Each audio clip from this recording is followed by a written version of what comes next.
Okej, tani kam ardhur këtu bashkë me Lucën për të parë si do dizenjohet fanella re për kombëtarën shqiptarë të minifutbollit. Luca, përshëndetje. Je mirë? Përshëndetje. Unë shikoj dy flet bardha, tani dua të shikoj pak idetë tua të ajo flet e bardhë. Të jemi sinqert, pas bisedës që pata bëk, e fillova të konceptu disa herë në kokë se si do e formatoja diçka të tillë dhe krijova ca ide primare. Sot do të zhvilloj logon në atë konceptin që kam unë kokë dhe që mendoj që funksionon.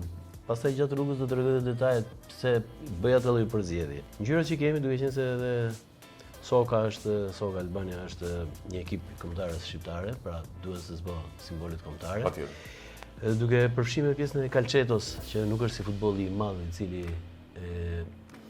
logon sa më i madh jetë sporti, aq më minimal logo për arsye se madhështinë e ka në 12 lojtarët, të gjithë famshëm.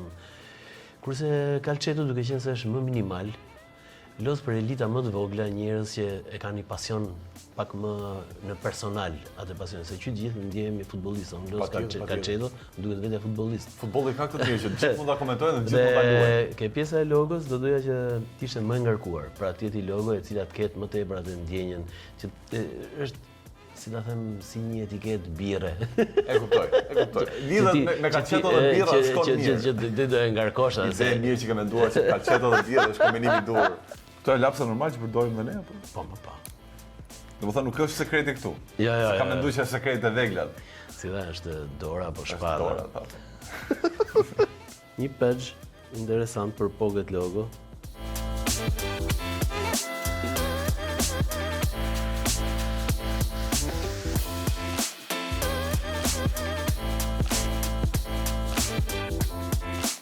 Mendoj që pjesa që do jetë shtylla kurrizore e logos është mënyra se si ne do shkruajmë Soka. Soka do shkruhet në një mënyrë dhe si e kam zgjedhur, krijon disa rrath, që është dhe lëvizja e topit. Rrathet janë të mësuar edhe nga vetë fakti i Olimpiadës. Olimpiada, futbolli, çdo top që duhet sporti është në formë rrathi, kështu që. Po si mendim fillestar është kjo. Pra përruan pak atë idenë e flamurit edhe këtu. Po. Dhe shqiponja tjetë e zezë. Ka kaluar në përmendjen tënde shumë variante apo edhe ke shkruar shumë variante pastaj ke parë cili ka qenë më i miri? Kjo pyetje më pëlqen jashtë për arsye se të ndërtosh një logo do ta fantazosh dhe fantazia që përdor secili ka atë rrugtimin e vet. Do të tregoj një sekret dhe një mënyrë se si unë i ndjej ose i kontrolloj dhe i kërkoj gjonat në kokën time, në arkivin e kokës time.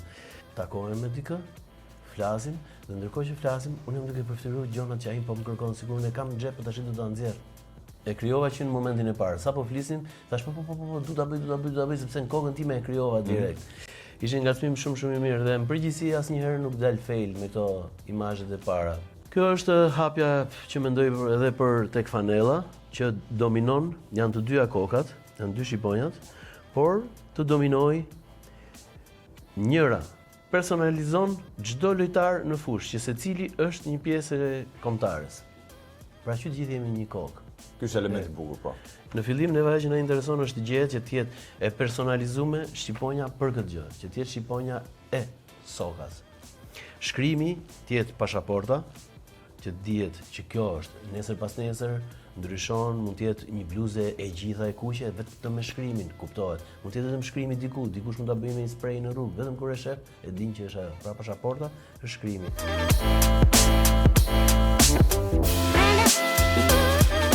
Ajo çfarë po shoh unë tani, që duhet ta shohë edhe kameramani, edhe publiku, është diçka shumë e bukur dhe më pëlqen shumë kjo logo që ka arritur deri tani. Pëlqen?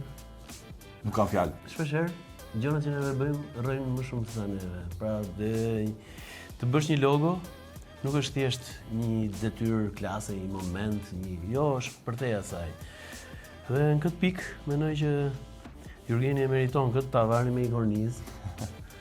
Çfarë revolucioni bë? Kemi përfundimin këtu. Edhe e dija që do ta ndjente kur mbaron. Jo.